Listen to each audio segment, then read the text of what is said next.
I bet as you clicked onto this video, you thought, what the hell is this? What kind of clickbait has this guy come up with? And actually, there is no clickbait about this. This is going to be 5 reasons why you should be taking more pictures in your underwear. Basically, more progression pictures, more pictures of showing off your physique, showing off your body in its rawest form. Not for anybody else, but for yourself. And we're going to go over the main reasons why this should be done now and what you can find and what information these pictures can give you in this video. But guys, before we get into this video, we have got a complete blog post showing off all the different pointers and all the different things we're going to go through. So if you click the first link in the description, that'll take you over to Hindsight Fitness, my website and blog, which is going to actually lay out all the details for you there. You can always click that open, keep it open in another tab, maybe go through that as we're going through the video. By the end of this, you'll have a bit of a better understanding of 5 reasons why you should be taking more pictures in your underwear. Let's get into this video now. Hello darkness, my old friend. I've come to... Well then, that's not ideal, is it? Alice has just drawn me this. Decided that she's going to start her own interior art business, which I think she's absolutely class. She's such an amazing artist. She drew that. She actually drew me. Try not to smash any more of your artwork, Alice. I just thought I'd give her a quick shout out. I didn't mean to break your picture, babe. I really like it. Find your ikigai. It's kind of a really meaningful concept to me. It's just this concept of like the 4 things in life that if you can get all 4, that is your meaning of life. That is your meaning of living. So find your ikigai is something that I really like. And I'm really sorry, Alice, that I've smashed that. But yeah, I don't know how I can go from that now.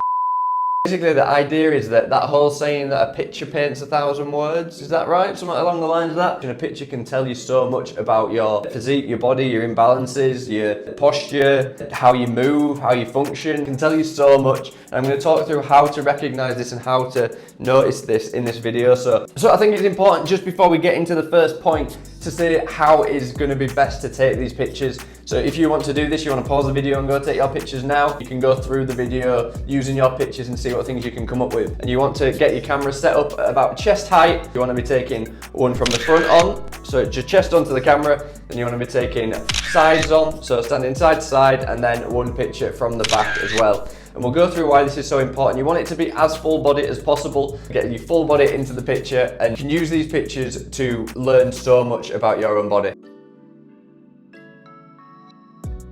So the first pointer that I need to make very, very clear, these pictures are for you. Yes, I posted mine, I did mine and I posted them on Instagram, but I used it as more as a learning tool. You don't have to post these pictures anyway. Don't feel obliged to share them to social media. Don't feel obliged to show them to your mum, your dad, your girlfriend, your boyfriend, anyone. There's a lot of people on social media that they'll edit, they'll Photoshop, they'll tweet, add a filter to all their pictures and stuff. So when you're like looking at your pictures and then comparing to them to someone who's on full-on tents in the gym with perfect lighting and a mad pump, it's never going to be the same. But you're using these pictures as a tool to help you in the future. So even if you do like a performance-based sport and you're not generally that bothered about your physique, if you're more bothered about performance, then this can help you as well. Learn more about your body in the future. So that is point number 1. These pictures are for you, not for everybody else.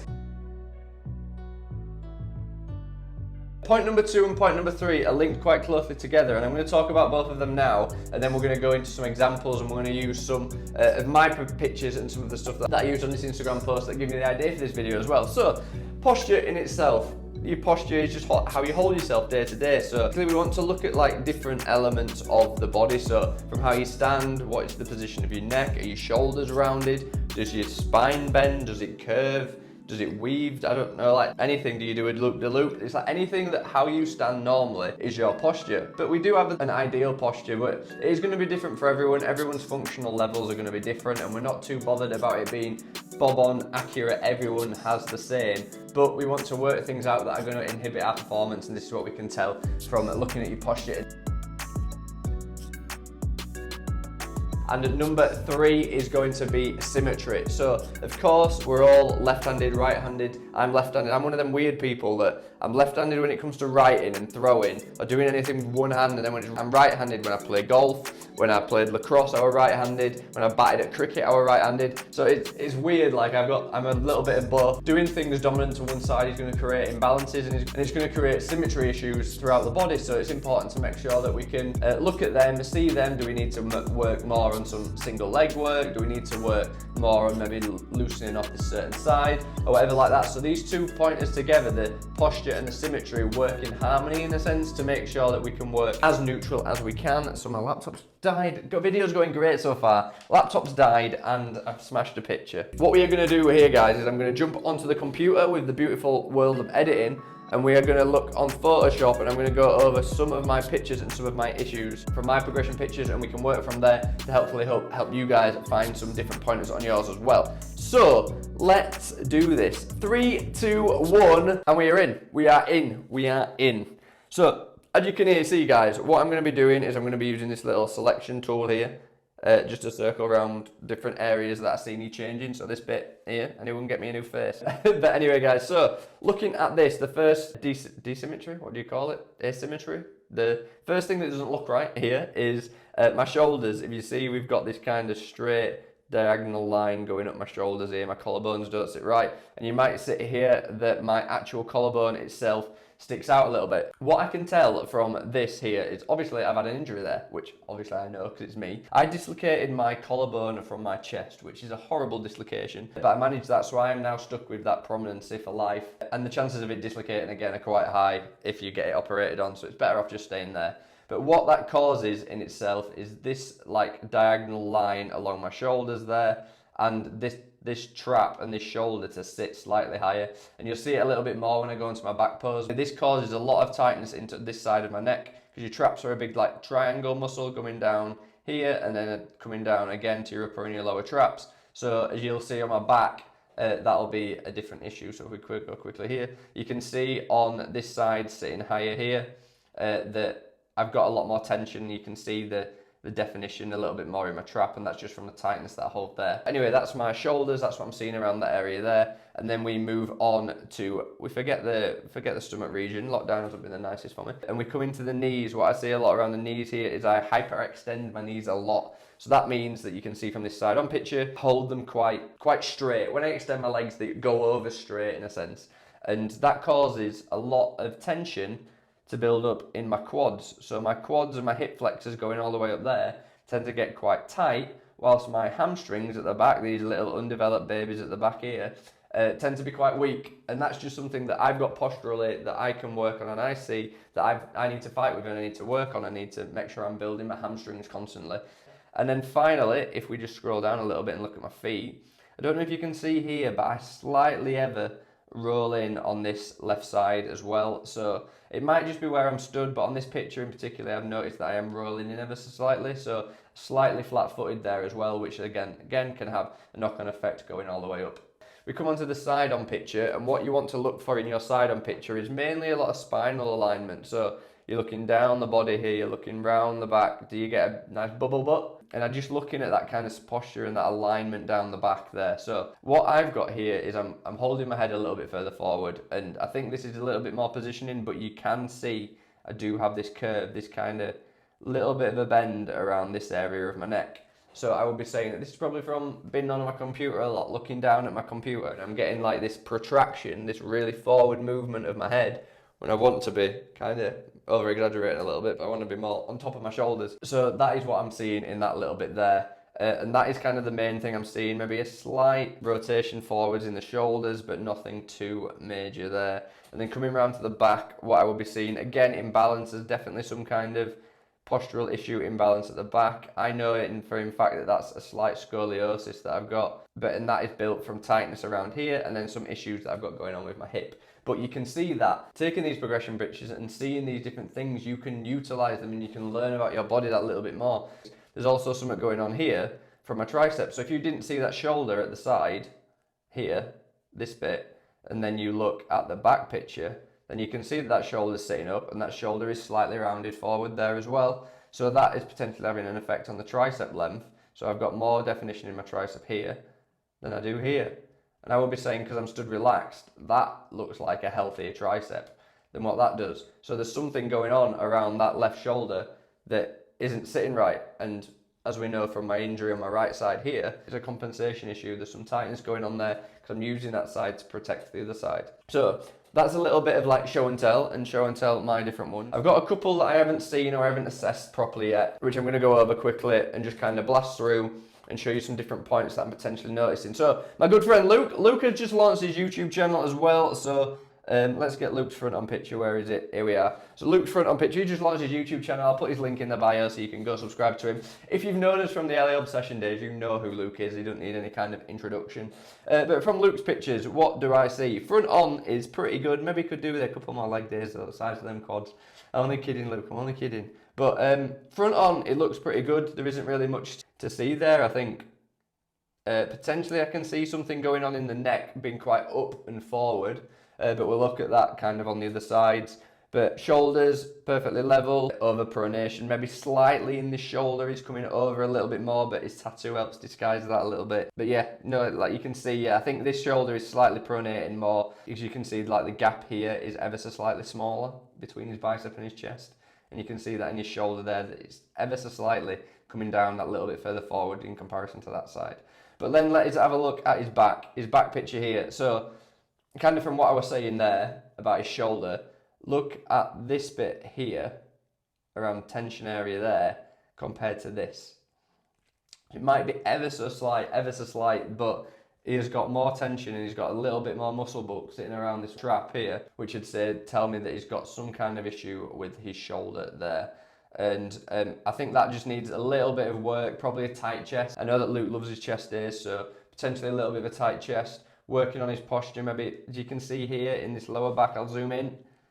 Here he's got this slight, again, underdevelopment, but that's very, very minimal around his lower trap areas there. So if he works a little bit more on single arm rows there, potentially some loosening off of the chest, that'd help that area there a lot. And then we'll move on to Luke's side picture. So with Luke's side picture, I did want to notice, I was talking about that bubble butt thing earlier, and I know that Luke's back does arch through a little bit. You can kind of see the angling, like if I was going to imagine the line of Luke's back, it would go a little bit more like that.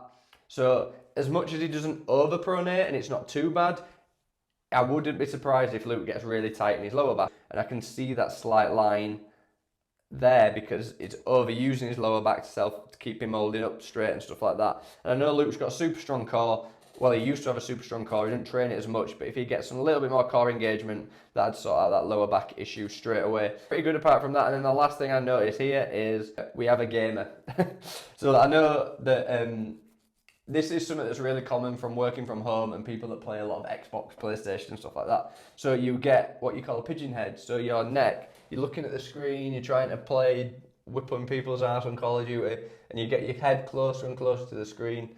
So you want to try and pull that back and get yourself sitting a little bit more neutral. But I know that concentration vibe when you're deep into a game of Warzone, over a longer period of time, like I say, it's what you do in your day-to-day life that causes these issues. So that there has probably caused Luke a lot of tension around his neck and probably isn't helping on that right shoulder there as well. And like I say, guys, I do this for my clients all the time and I break down what different things I'm seeing, but that is point 2 and 3, and it's just showing you what you can learn from your pictures is so important. Like me just showing you what I've learned and what I can see, hopefully it'll give you guys a little bit of a better idea about what you can learn from your own pictures.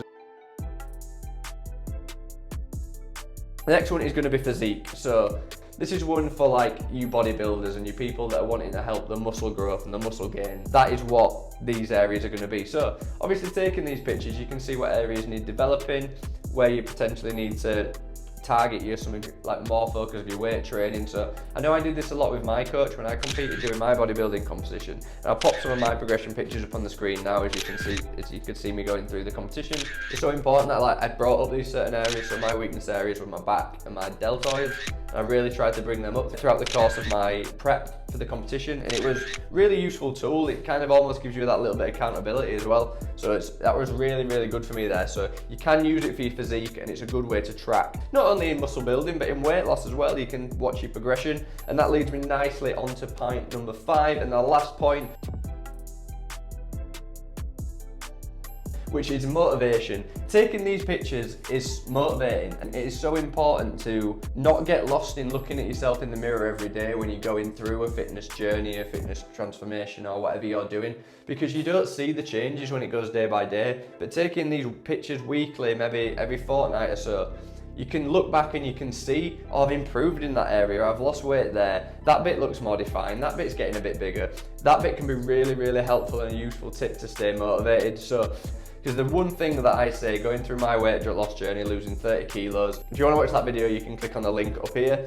But losing that 30 kilos and going from a bartender who loved his shots to going to a physique athlete competing in a bodybuilding competition from shots to shreds, that I wish I took more progression pictures. You can see the main ones from the before to after here, I'll pop it up on the screen. It's just so motivating to look back and see where you were to where you are now. And you can always like establish that kind of mental connection of where you were as a person to where you are now as a person, and hopefully you've developed there as well. Man, that is getting really deep now. But yeah, guys, that is basically it. Like, that is my 5 tips for why you should be taking more pictures in your underwear. Take more progression pictures. This whole idea of using prehab over rehab, learning your body, learning your issues before they become an injury, it's so important, it's so integral for you to stay as healthy as you can in the longer term. But I hope that this video helps you guys out. I hope that you enjoyed it. If you like these little bit more of a sit down videos, I'm going to be trying to do them a lot more. 1 vlog a week and 1 sit down video a week with a blog post attached to it. So hopefully you guys like this new format. It's going to make me be able to get more content out for you guys. If you want to see more stuff like this, make sure you subscribe to my page,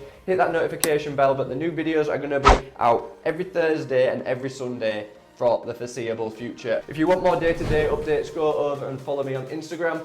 And that is everything, guys. There is one last thing to say: stay obsessed.